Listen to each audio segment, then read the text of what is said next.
First story. My entitled son was overjoyed collecting all the eggs on Easter, so I punished him. I demanded he give his eggs to his cousin, and then grounded him for advising me on helping his cousin with searching. He sulked at home, so I took away his Switch, then kicked him out just as a threat. Now my whole family has abandoned me. I 40F have 3 kids, Samuel 14M, Henry 10M, and Clara 8F. My husband James 42M has 2 brothers, Richard and Michael, both married with kids of their own. Every Easter, we do a big family picnic at a park nearby with all of them, including my in-laws. This year was no different. Everyone brought food, the grandparents planned an egg hunt, and the kids were all buzzing with excitement. To set the scene, the kids involved were mine Samuel, Henry, and Clara, Richard's daughters Abigail, 15F, and Natalie, 12F, Michael's kids Timmy, 6M, and Ella, 8F, and Michael's oldest son Caleb, 16M. So, 9 kids in total, ages ranging from 6 to 16. My in-laws had hidden exactly 16 plastic eggs per child all around the park on the playsets, under benches, near the basketball court. They made it clear that this wasn't a competition, and that the goal was for each kid to find 16 eggs. The rules were simple and fair. My Phil explained them clearly, while all the kids sat on picnic blankets, stuffing their faces with deviled eggs and sandwiches. Before I even get into the issue, I need to say this Henry's been testing my patience a lot lately. He's gotten to this age where he thinks he's the smartest one in the room. He's always quick with some comeback, acts smug when he wins anything, and just seems to enjoy being a show-off. I've had to pull him aside multiple times in the past few months. There was one time during a family game night where he kept cheering loudly every time he got a trivia question right, even clapping for himself, and when his cousin Natalie missed something simple, he literally fist-pumped and shouted, "Yes." It was embarrassing. I took him into the hallway and told him to tone it down. I said, "You're not 5. You don't need to scream every time you win something." I remember even saying, "You claim to be a teenager now. Start acting like that." Because he keeps insisting he's basically 11. Like that makes him grown. Another time we were at a friend's birthday party, and Henry beat all the younger kids at this water balloon toss game. He was dancing around afterwards like he won the Olympics. I told him, "You don't need to celebrate every time you beat kids half your size." He sulked after that, but honestly, I thought it was a fair point. Anyway, fast forward to Easter. As soon as the egg hunt started, Henry darted off with Clara. I could see him weaving through the park like he was on a mission. The older teens mostly hung back, helping the little ones, but Henry was going full throttle. Meanwhile, I noticed Timmy, my youngest nephew, was struggling. He's 6, and he just kept going around the same section of the playground, getting more frustrated. My Bill Richard was gently trying to redirect him, telling him to try near the benches or trees, but Timmy kept wandering in circles. I felt bad. He's a sweet kid, and just wasn't getting the hang of it. My Phil and James were watching too, but they didn't step in. A few minutes later, Henry comes marching back to our picnic table, grinning, with all 16 eggs in his basket. He was the first one done. Clara had about 10 at the time. Samuel and the older cousins were still searching, or helping the smaller ones. Then I looked over and saw Timmy sitting in the sandbox with just 3 eggs. He looked miserable. So I turned to Henry and said, "Give Timmy 13 of your eggs." He looked at me like I had 3 heads. He asked, "Why?" I told him, "Because he only has 3, and you already finished. It's not a race. Everyone's supposed to get 16. You're quick at this, so just go find more for yourself." He flat out refused. He said, "That's not fair. I found them. I can help him find some, but I'm not giving mine away." I wasn't surprised. This is exactly the attitude I've been trying to correct. He was being selfish again, and clearly couldn't understand that sometimes you need to think about someone other than yourself. Timmy's mum, Laura Mysil, was on my side. She said, "That's really kind of you to suggest." Timmy's had a rough week at school too. But my husband and Richard both stepped in and said Henry was being fair. My Phil too. They all thought Henry offering to help was already generous enough. But the way I saw it, it was inefficient and missing the point. Timmy was upset now. The easiest, most helpful thing would have been for Henry to give him the eggs and go find more. Timmy's 6. He's not going to suddenly become better at this. He needs help, and Henry can actually do something about it. Henry kept resisting. I'll admit I lost my patience then. I snapped at him, told him to stop being so proud of himself. "You don't get a trophy for beating a bunch of 6-year-olds. Grow up." He crossed his arms and stared at the ground. Didn't say anything. I told him, If you don't give those eggs to Timmy, you're losing your Switch and your iPad for a week. Your choice." Henry stared at me like I'd slapped him. He muttered something under his breath, stomped over to Timmy, and dropped 13 eggs into his little basket. Then he walked off again without saying a word. I didn't say thank you. I didn't see why I should. It wasn't a favor, it was the right thing to do. He had an attitude about it, of course, dragging his feet and sulking as he wandered off to find more eggs. I kept my eye on him the whole time. He wasn't really looking, just kicking at leaves and brushing past the trees. That was fine. If he wanted to mope instead of helping, that was his call. Laura was grateful. She sat next to me and said, "Thank you." I know it probably didn't make him happy, but it meant a lot for Timmy. I shrugged. He needs to learn that things aren't always about him. Later, we packed up and started heading back. Henry wouldn't look at me. In the car, he started crying. I asked him what his problem was. He said nothing. When we got home, he went straight to his room. I heard him slam the door. Again, nothing new. He's been doing that kind of dramatic stuff for months now. I went in about an hour later and told him to give me his Switch and iPad. He asked how long the punishment would last. I said, "A week. You don't get to act like that and keep your privileges." He said I embarrassed him, that I humiliated him in front of the whole family, that he was the only one being punished for doing exactly what was asked. I told him the rules weren't the issue, the attitude was. The selfishness, the stubbornness. He pushed back again, said he did offer to help, and everyone else said that was enough. I told him again that his job as an older kid is to make things easier for the younger ones, not harder. I said, "You want to be treated older? Act older. Act responsibly. Stop crying every time you don't get your way." He didn't answer after that. Just gave me the iPad and Switch and turned his back. For the next few days, he barely spoke to me. Only when absolutely necessary. I wasn't concerned. Kids get mad. They get over it. I wasn't about to apologize for trying to teach him decency. What did surprise me was how many people thought I was in the wrong. My husband pulled me aside that night and said I went too far. That Henry didn't deserve to be punished for collecting eggs faster than a 6-year-old. I reminded him that Henry refused to help until he was threatened that it wasn't about speed. It was about attitude. He said it still wasn't right to take his things away over Easter eggs. A couple of his nieces also chimed in later. Abigail 15F said she thought it was kinda messed up that Henry had to give away what he found. Natalie 12F said Henry looked really upset, and she didn't like how the grown-ups handled it. Even my older son Samuel said, "I wouldn't have given them up either." I told him that if he had a little more empathy, maybe he'd see the difference. But I'm not pretending Henry is some victim here. He's had this quirky streak for a while. Winning everything, lording it over the younger kids, refusing to help unless it benefits him. He's not mean, but he's inconsiderate. I've seen it in group games, birthday parties, and even just walking ahead of his siblings without looking back. He thinks being better at something means he doesn't have to share the moment. I don't agree with that. Kids like Timmy, they're slower, more sensitive, and they struggle. If someone like Henry can afford to be generous and still come out ahead, he should. The point wasn't about plastic eggs.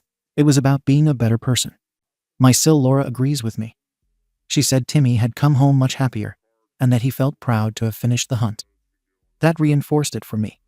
You can't demand to be treated like an adult and then throw a fit when you're asked to do something inconvenient. That said, the amount of pushback I got makes me wonder if people really understood what I was trying to do.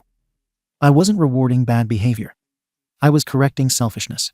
Still, almost everyone except Laura and Abigail surprisingly thinks I went too far. They say I was unfair to Henry, that I should have let him be proud of finishing first, that helping Timmy should have been voluntary. Maybe they're right. Maybe I pushed too hard. But I still think Henry needed the lesson. Ada. Comments. Comment 1. YTA. And not just for what happened that day, it's the whole pattern you have with Henry. You don't parent him. You punish him for having emotions you don't like. You're frustrated that he's confident, or maybe a little proud of himself. Tough. That's normal. Kids who are good at things should be allowed to feel good about it. Instead, you interpret his excitement as arrogance and try to crush it. I've been that parent, too, thinking humility meant shrinking my kid down. All it did was make her resentful. You didn't teach Henry to be kind to his cousin. You forced him. He offered help, which was the right move, but that wasn't enough for you because you wanted control. You didn't care about a solution. You cared about making him bend. And now you've probably ensured he won't want to help again. Because you made generosity feel like punishment. You didn't build empathy, you built resentment. Comment 2. YTA. 100%. There were multiple adults there, including Timmy's actual dad and grandparents. Literally any one of them could have taken his hand and helped him look for more eggs. You know what adults do. But instead, you all stood around watching this kid spin in circles, while your 10-year-old son was made to fix the problem. Henry busted his arse to find those eggs fair and square. He even offered to help Timmy afterwards. That's mature as hell. What did you do? Threatened to rip away his Switch and iPad unless he gave them up. Congrats, you didn't just ruin this Easter. You probably ruined the entire concept of Easter egg hunts for your kid. You embarrassed him, invalidated his effort, and shoved him into a position no child should be in, being punished for doing something well. You owe Henry a real apology. In front of the whole family. And yeah, you better throw in a damn good treat while you're at it, because your parenting in this moment sucked. Comment 3. YTA. Henry's idea, helping Timmy look for more eggs, was the actual mature approach here. That's what empathy and teamwork look like. You dismissed that because you wanted a quick fix. But all you did was punish your son for being thoughtful in a way that didn't follow your script. You said Timmy has been struggling, and that you were worried about his self-esteem. Well, you just damaged Henry's. You taught him that even when he does well and offers to help, it's not enough. He has to lose something in order for you to feel like he learned something. You aren't doing Timmy any favors either. What's he supposed to take from this? That people will be forced to make him feel successful. That failure is solved by adults manipulating others on your behalf. You stole an opportunity for real bonding between cousins because you couldn't be bothered to let them work it out. This story reads like something Henry will tell his friends, or maybe a therapist years from now, when someone asks why he doesn't talk to you anymore. Update. I wasn't planning to update, but everything took a turn I genuinely didn't see coming. And before anyone jumps in, no, I still don't think expecting a 10-year-old to show empathy is unreasonable. People in the comments keep acting like Henry is a toddler. He isn't. He's old enough to understand when someone else needs help. And he's definitely old enough to stop acting like the world ends every time he's asked to do something uncomfortable. After Easter, Henry barely spoke to me unless it was unavoidable. It wasn't silent treatment, exactly more like he was on autopilot. He answered in one-word sentences, kept his head down, didn't ask for anything, and didn't smile. I tried to be patient for a few days, thinking he'd move past it. Kids usually do. But he didn't. I sat him down one afternoon after school and told him directly, "This has gone on long enough. You need to let the incident go. You weren't wrong. You were asked to help your younger cousin because you're older and more capable. Move past it." He didn't argue, just stared at a spot on the carpet. I asked him if he even heard me. He nodded once, but didn't look up. That annoyed me more, so I told him that if he wanted to keep dragging this out, he would be grounded again. I took his Switch back, even though he had already earned it back after the initial punishment. He didn't protest. He just went to his room. Same as usual. Then fast forward about 2 weeks. It was Natalie's 12th birthday. The whole family was meeting again for a small gathering. I told Henry we were going. He said he didn't want to. I told him he didn't get a vote. He still refused to get ready. Finally, I told him very clearly, "If you skip this family event, I will cancel your birthday party this year. I'm not negotiating." He froze in place, and then went to get dressed without another word. He came, but he acted like a shadow the entire time. He stood on the edges of group photos, didn't smile, and didn't talk unless someone forced him into a conversation. He kept glancing at me like he was blaming me for being there. Honestly, it was embarrassing. Everyone else was upbeat for the birthday, and my kid was in a moody fog because he can't handle being told no.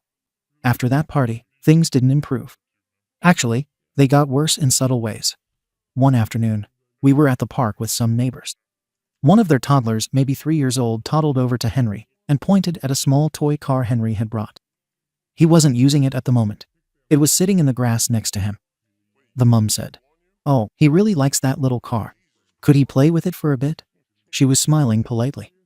Henry hesitated, not rudely, more like he wasn't sure what to do.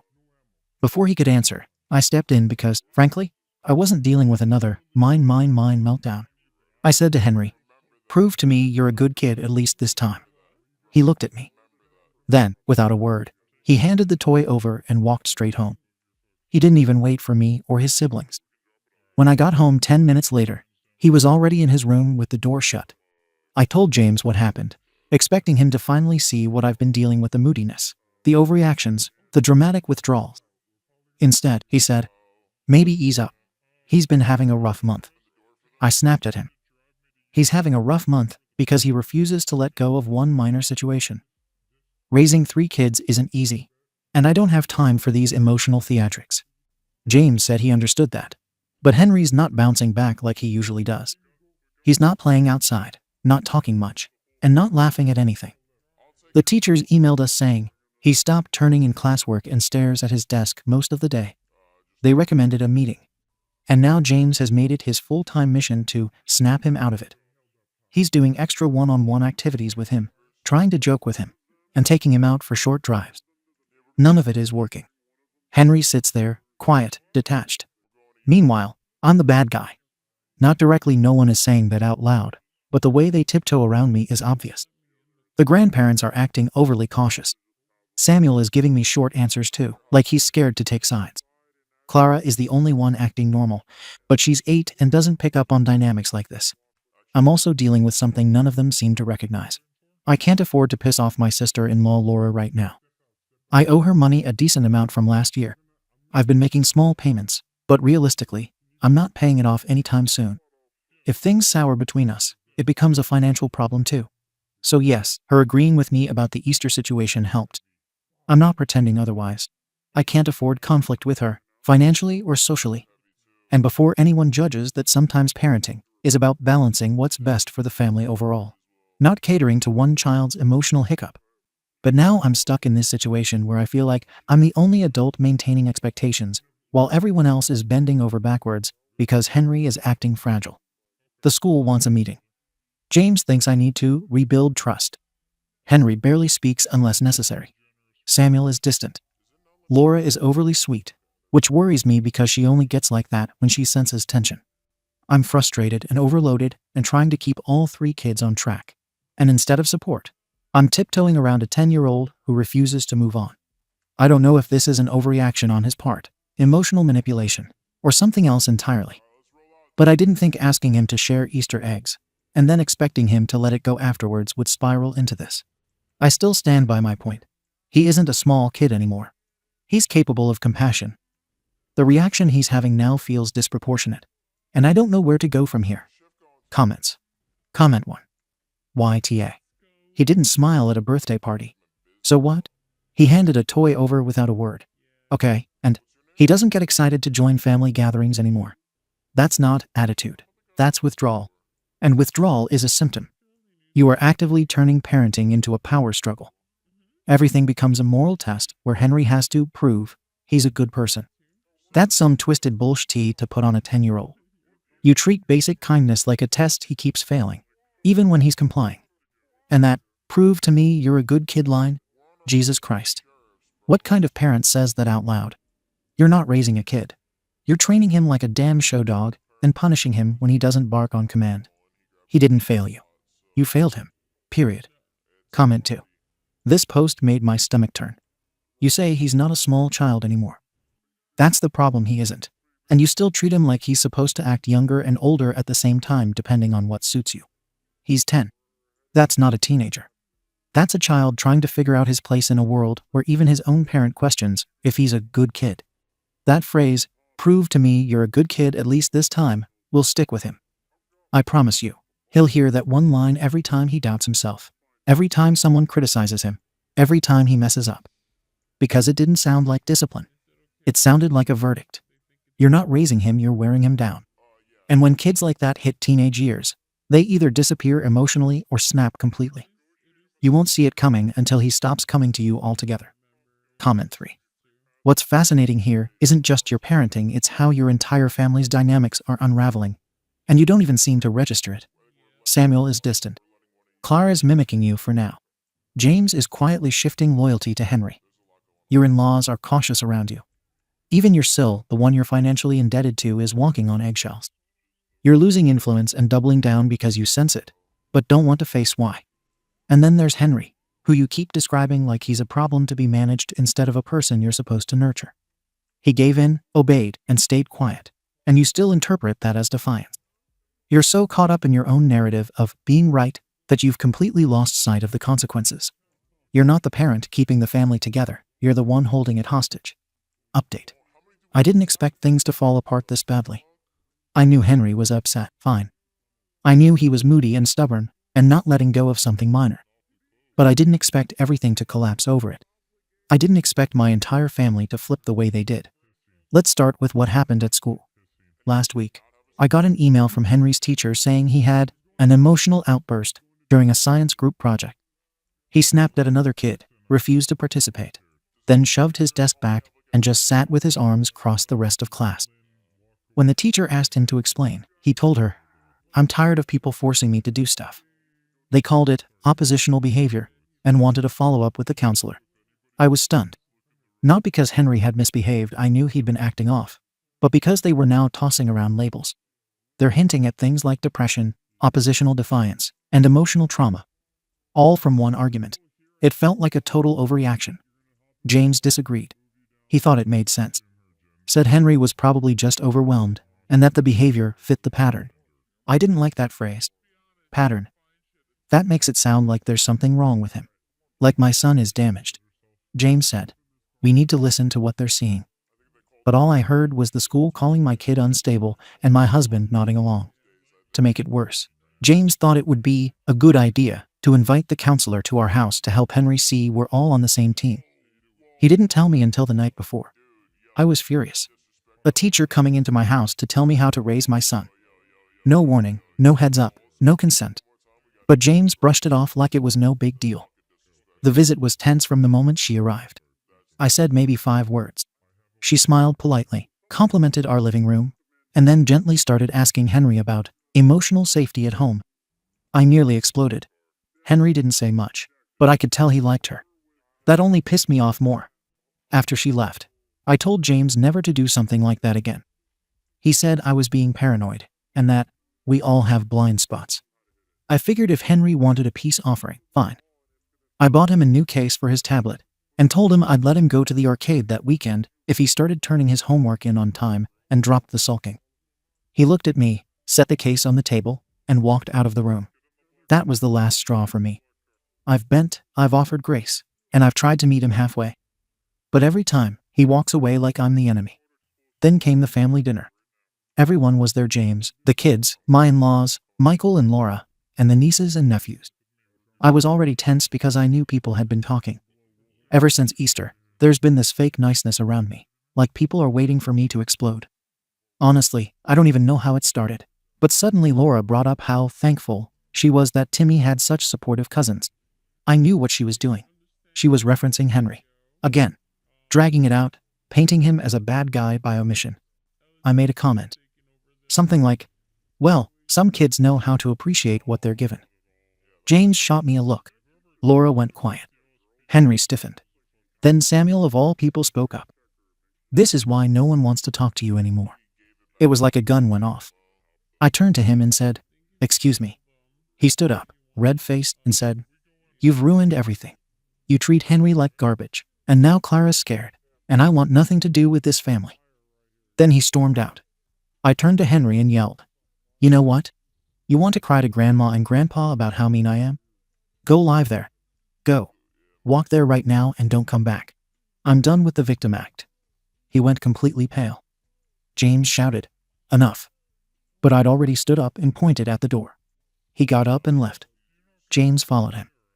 Everyone else sat there in stunned silence. Even Clara looked scared. 30 minutes later, my in-laws came to the door with James. He didn't look at me. He said, "We're taking Henry for now." I laughed and said, "You think that'll help?" And Clara started crying and said she wanted to go too. "I don't want to stay with Mommy," she said. "I want to go with Henry." I was stunned. Samuel had locked himself in his room, refusing to speak to me. James packed bags for all 3 kids. Then he came back down, sat on the couch, and said the words I'll never forget. "You need help. Therapy. Medication. Something. You are not well. You are not safe for these kids right now. And if you don't fix it, I will divorce you and fight for custody." I told him he had no idea what I've been carrying: the stress, the loneliness, the bills, the pressure. I told him about the loans I took from Laura. I admitted I hadn't kept up with payments, that I've been spending more than we can afford on clothes, on keeping up appearances, on things that made me feel normal. He went quiet, then said, "Why would you do that? Why didn't you tell me?" I didn't have an answer. Because what was I going to say? I like living a certain way. I didn't want to feel like we were poor. All I said was, "Because I didn't want you to think less of me." His response, "I don't think less of you. I think you're selfish and reckless. And if you don't pull it together, I'm not going to let you keep hurting our kids." He left with them that night. I'm alone now. I sleep in a bed that feels twice as large. Every room looks too clean. No noise, no arguing, no footsteps, no door slams. I got what I wanted: silence. But I didn't think silence would hurt this much. James hasn't answered my texts. Laura hasn't followed up on the loan, yet probably enjoying the power shift. The kids are all at my in-laws. I don't even know if they'll come back. I keep thinking about Clara crying, about Samuel yelling, about Henry leaving. I know people will say this is the consequence of my own actions. Maybe it is. But I never expected my husband to abandon me the second I became a financial burden.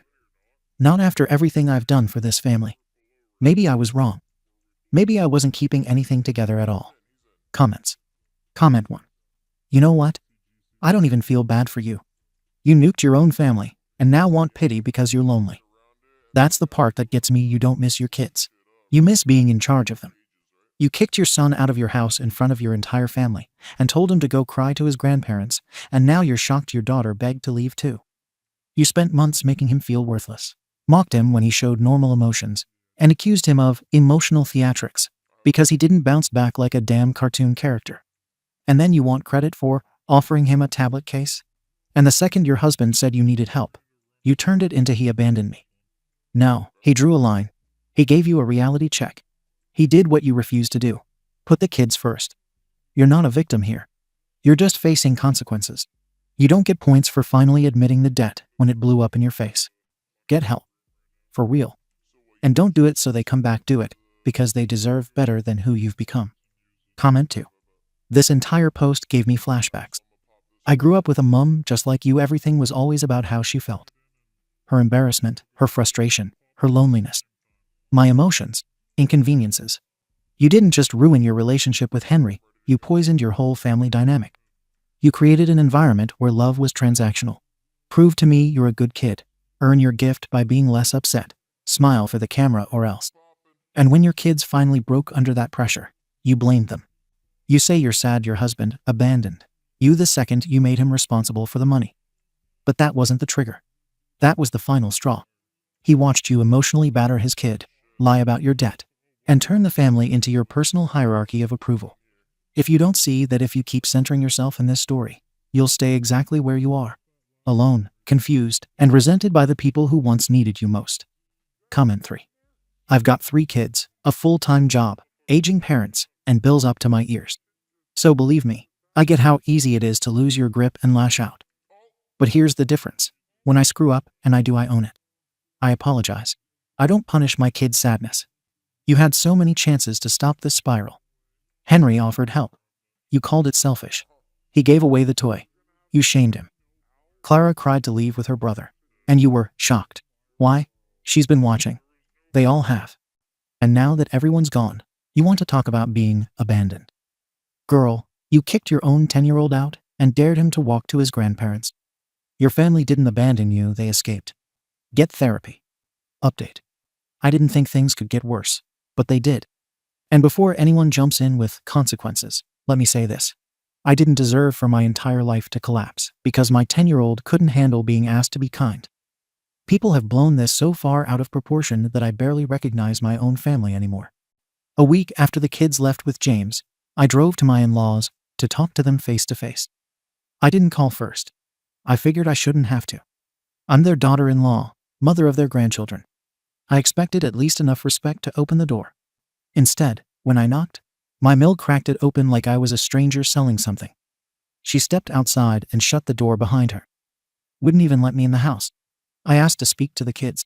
She said, "Not right now." I told her I wasn't leaving without seeing them. Then she said, "Henry doesn't want to see you, and we're respecting that." I thought she was bluffing. So I pushed past her into the entryway, only for my Phil to block me. He said, "You need to leave before you make this worse." I demanded Henry come downstairs. Instead, I heard footsteps, James coming down with Clara holding his hand. Clara saw me and immediately stepped behind him, gripping his arm. That gutted me more than anything. I tried calling her name. She wouldn't look at me. Samuel didn't appear at all.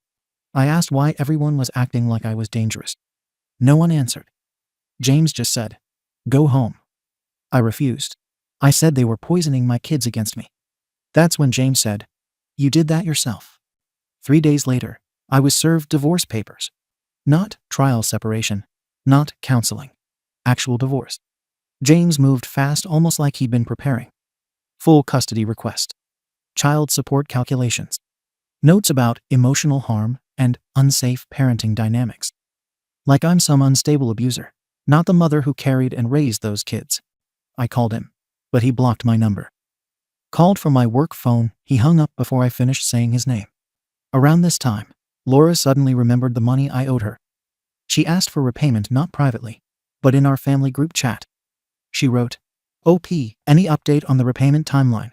with a smiley face. Everyone saw it. I wanted to die from humiliation. With the divorce settlement, I got a payout, not huge, but enough to clear the loan. I sent Laura her money immediately. She responded with a one-word text, "Received." No thanks. No acknowledgement. Nothing. As if the second I paid her back, she didn't need to pretend to be supportive anymore. I used some of the remaining money to put down on a small condo. I hate it. After moving in, reality hit hard. I needed a job. James always made more, and I've been part-time for years. I've applied everywhere: admin jobs, retail, receptionist positions. I've gotten 2 interviews, both ending with, "We'll call you." They didn't. Being alone in that condo all day, waiting for emails that never come, is its own kind of torture. As for my kids, they might as well exist on another planet. They refused to come to my place. The court ordered visitation, but James told the judge the kids were emotionally distressed.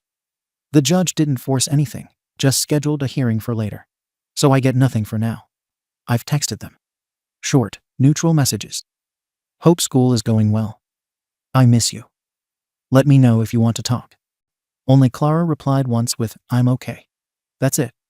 Henry never answered. Samuel never answered. My oldest son has gone completely no contact. Henry too. And everyone acts like that's normal. Meanwhile, I keep hearing through relatives that James is stepping up and doing great with the kids. Like he's some hero for taking the easy way out and abandoning the messy parts. He got rewarded for running. People keep telling me I should take accountability. But anytime I try to explain myself, I'm met with judgment or silence. No one listens. No one believes my side. Everyone thinks I'm this cruel, irrational mother who kicked her child out for no reason. They twist everything. No one mentions that Henry disrespected me for months. No one mentions the pressure I was under with the loan. No one mentions how alone I felt trying to manage everything. They all turned on me the second the story got inconvenient. A few days ago, I had my first supervised visit with Clara and Henry, or rather, the visit I was supposed to have. Henry refused to come into the room. He sat in the hallway with his grandfather. Clara sat across from me, fidgeting. Wouldn't look at me. Wouldn't talk. I tried asking how school was. She didn't answer. I asked if she missed me. She said, "Daddy says not to talk about that." I asked if she wanted to come live with me sometimes. She shook her head. Henry didn't enter once. I came home after that visit and realized that nothing I do matters anymore. My family decided the narrative without me. I'm the problem. I'm the unstable one. I'm the mother they escaped. And the moment I needed support financially, emotionally, James ran. He gets to play the savior while I'm stuck in an empty condo, jobless, miserable, and treated like a cautionary tale. I'm trying. I'm applying for work. I'm attending court-ordered parenting classes. I've even reached out to therapists, though half of them are booked for months. I'm doing what I'm supposed to. But none of that changes the fact that my entire family turned their backs on me without giving me one honest chance to explain myself. They only ever saw the worst version of the story, never the full picture. I don't know what comes next. But right now, I'm alone and everyone seems perfectly fine with that. Comment. Comment 1. OP, you're still centering yourself like you're the one who was hurt most. But you were the one holding the match. You lit the fuse. and now you're shocked the house burned down. That moment you told Henry to go cry to your grandparents and don't come back. That wasn't a mistake. That was a calculated punishment meant to shame him into submission.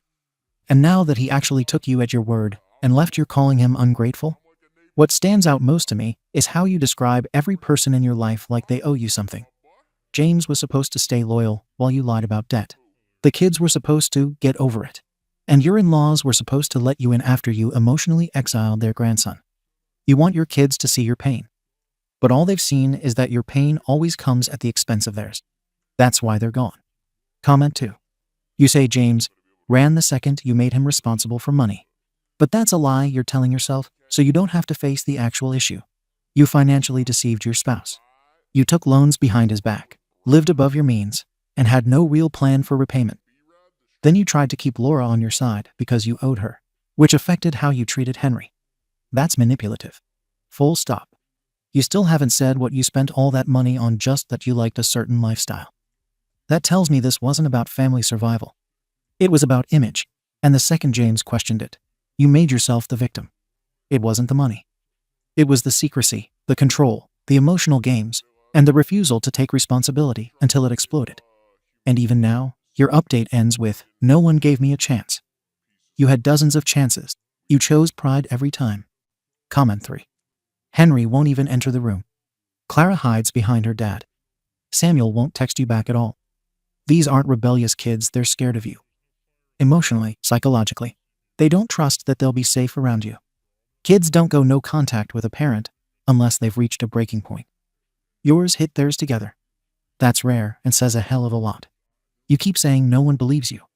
But I think everyone does believe you, they just don't agree with your version of reality. That's why you're alone. You want sympathy, but you've shown zero actual remorse. No ownership. No apology. Until you start with, I hurt my kids and I need to change, nothing's going to shift. And honestly, that's on you. Second story. My family left me on the streets, claiming I'm a shame to them, and now came back after 5 years demanding my son for their family business, claiming I owe my son to the family for disappointing them years ago. In 2020, I did something horrible to my family by stealing from them to fund my addiction. I stole some electronics, including old cell phones, a game console, and a Blu-ray player, to buy Roin. I cannot and will not justify these actions and fully accept them as my own and their consequences. I was caught, and my family became aware of my addiction. It was hard to see my parents realize what was happening, but the hardest was seeing how heartbroken my 17-year-old little sister was. They dropped me off at a rehab center, where I spent 3 months getting detoxed and sober. I did not hear from them while I was in there. I tried calling to let them know how I was, but I never received an answer. The day I got out, I went back home. My family there informed me that they would no longer be considering me a member of the family, and that I was to leave the home and not contact any of them for any reason. I attempted to stay with other family, but when I contacted my grandparents, I was told that my parents had called them and several others to tell them that if they kept in contact with me in any capacity, they would cut off contact with them as well.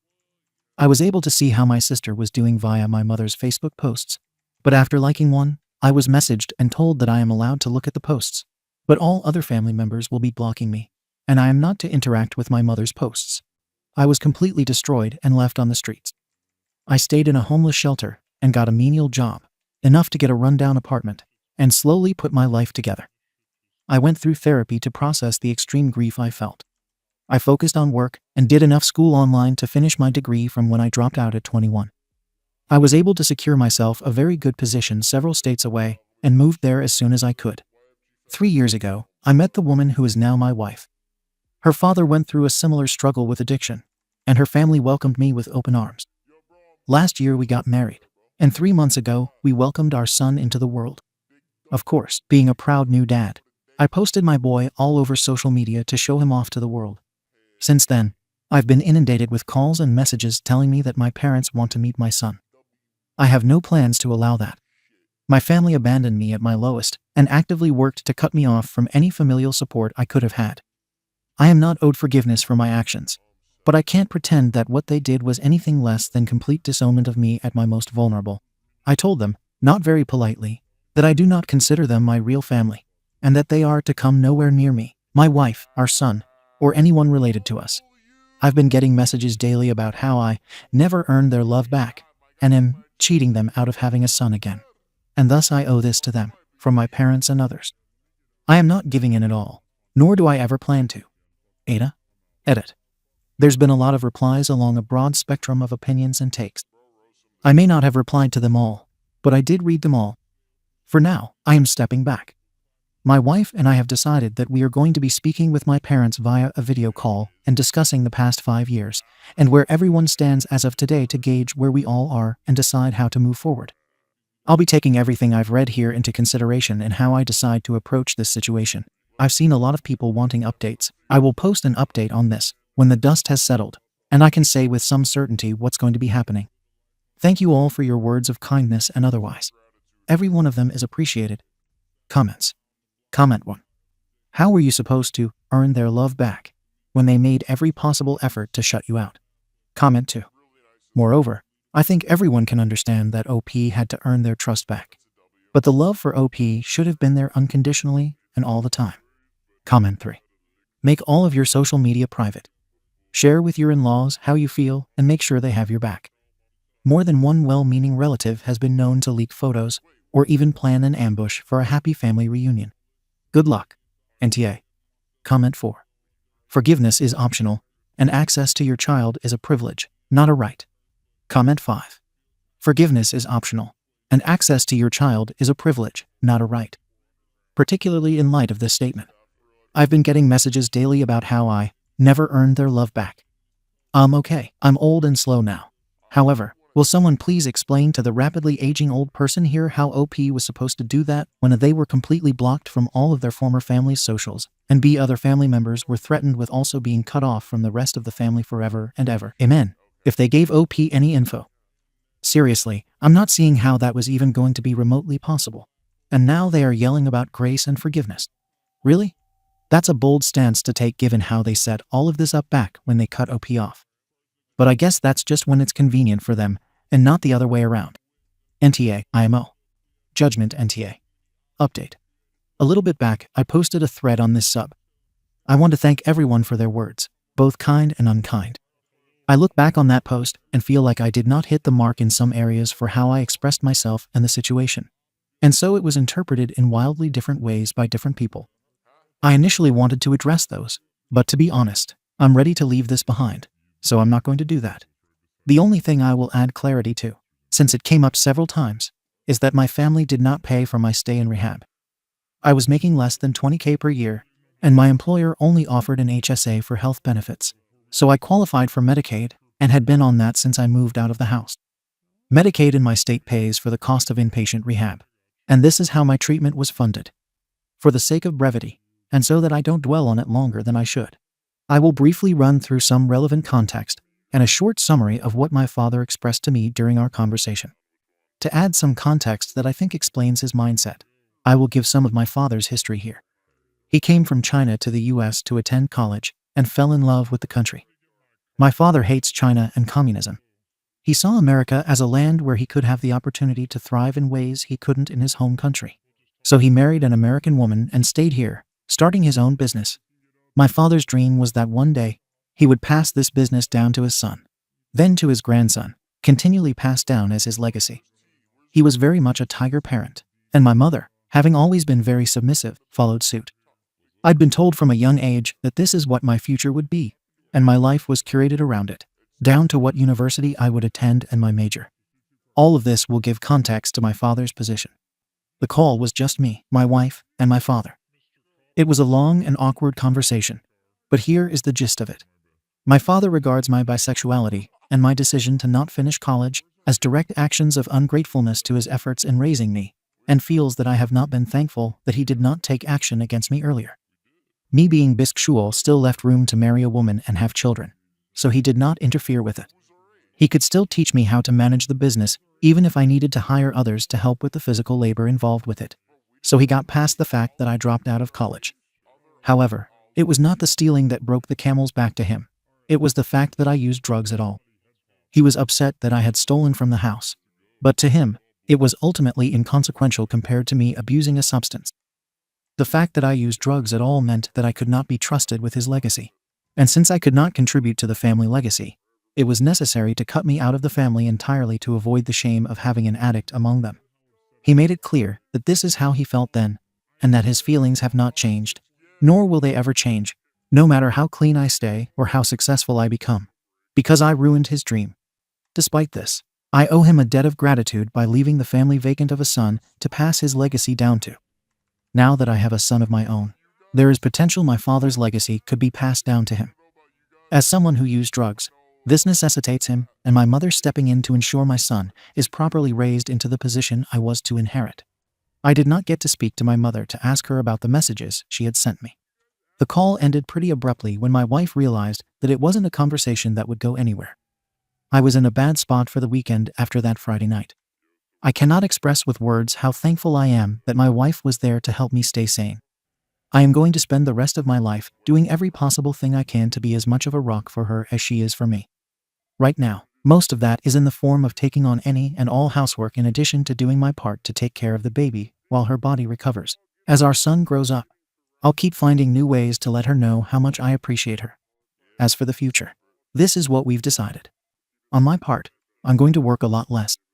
For those wondering, I ended up being a technical writer, and it's a job I'm quite good at. It also pays for us to live very comfortably, even if I go well below a full-time work schedule. When I met my wife, I used work as my distraction. Marco Pierre White was correct when he said work is the best painkiller mankind has ever come up with. However, I don't think this is a healthy way to cope now that I have a child. I've decided I'll use the extra time off of work to attend an extra therapy session every week for more intensive treatment, and to help develop some better coping mechanisms that don't involve me working myself into an early grave. As for our son, we have decided that my parents will not be a part of his life for the foreseeable future. We aren't sure what we will tell him, but as he grows up and we see more of his personality, we plan to speak with a counselor who has experience in child psychology to find a way to approach the subject that won't be distressing or confusing for him. A lot of people mentioned the idea of me taking my wife's name. We floated that for a bit, but ultimately we've decided that we will be choosing a new family name entirely. It feels like more of a fresh start for a new legacy.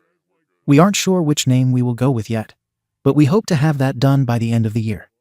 And honestly, that's pretty much it. There isn't much else to report. I know this update will get a wide range of responses. Sorry to disappoint, but I will not be reading or responding to any of them. I know the man that I've become. I know I am a capable father and loving husband. I know I have a disease that puts me at a disadvantage when it comes to anyone's trust or respect because of my choices in the past. And I know that despite them, I will continue to be the best man I can be for my family. And as much as I appreciate all the responses, I don't need to hear strangers on Reddit praise and condemn me to know that it's true. I'm going to log out of this account after posting this, and I will not be logging back in. Thanks for reading. Comments. Comment 1. Your father sees you as an investment for his dreams and not as a person. When you did not give the dividend he expected, he got rid of the asset. Now that there is a new asset, he wants to use his history as a shareholder to get the buying option to start over, but only under the stipulation that he be the CEO to make sure that this time there will be a nice payout for him. You see the way it goes? You do right to stop your investor, father, and his whole family, from even knowing your child. He deserves better, and you too. It is great that you have a wife that sees that with you and supports you so much. Your father will never see his role in all that happens. Be happy with the people that love you unconditionally, and the people you love the same way. That's the best life. Comment 2. Your dad's a real clown shoe. In what universe did he think practically demanding your kid to raise just to make up for your drug use, upsetting his plans would work in his favor? Blocking your family is a good idea, but you might want to prepare in case your parents won't take no contact for an answer, and try some grandparents' rights plan or something equally nonsensical to get access. Comment 3. Let me put it this way. Your father raised a son who took drugs, stole from family, had to go to rehab, and only became successful once the said son was completely apart from that father. So he has some audacity to imply he has to make sure your son gets raised properly when he is objectively the failure as a parent. Thank you for watching the video. If you are interested in listening to these kinds of stories, we've got more in store for you. Simply subscribe to our channel, hit the like button, and share it with your friends.